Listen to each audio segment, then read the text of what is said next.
بسم الله الرحمن الرحيم. يقول الله تعالى في محكم تنزيله: ومن أحياها فكأنما أحيا الناس جميعا. صدق الله العظيم.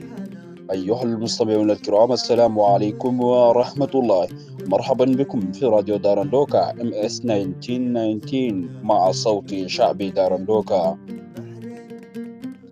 نحن هنا اليوم من أجل أن نتحدث عن موضوع حيوي وأساسي يمس قلب كل واحد منا. دعونا نستمع إلى قصة طفل بريء بحاجة ماسة إلى مساعدتنا، يحتاج إلى عملية عاجلة لإنقاذ حياته. وهذه المبادرة تنادي بكل قلب رحيم وكل يد كريمة لتقديم الدعم والمساندة. في كل يوم نمر به نجد أنفسنا أمام تحديات الحياة، لكن هناك من يعيشون تحديات أكبر وأصعب، وهم يستحقون منا كل دعم ومساندة. هذا الطفل الذي نحدثكم عنه اليوم هو واحد من هؤلاء الأبطال الذين يحتاجون إلى دعائنا وعوننا.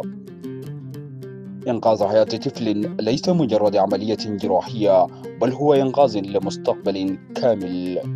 هو منح لهذا الطفل فرصة ليعيش، ليتعلم، ليبتسم ويشعر بدفع العمل والحنان. هذا الذي يمكن أن نقدم له. إن الإحساس بالألم الآخرين ومساعدتهم هو من أعظم قيم الإنسانية والدينية، وإن الله لا يضيع أجر من أحسن عملا. فلنمد أيدينا ونفتح قلوبنا لهذه المبادرة الإنسانية النبيلة، ولنكن نحن الأمل الذي ينير درب هذا الطفل في الظلام. نعلم جميعا أن التكاتف والتعاون يمكن أن يحقق المعجزات، وأن عطاؤنا لا ينقص من مالنا شيئا، بل يزيدنا بركة خير.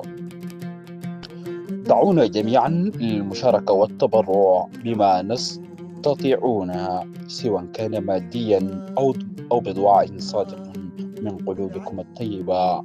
فلنتذكر دائما أن كل ما نقدمه اليوم سيعود إلينا بالخير والبركة، وأن إنقاذ الروح الواحدة يحتسب عند الله كأنما أنقذنا البشرية جمعاء.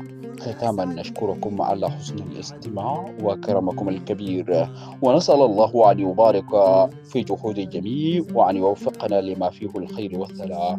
والسلام عليكم ورحمة الله. كان معكم في تقديم محمد الصادق.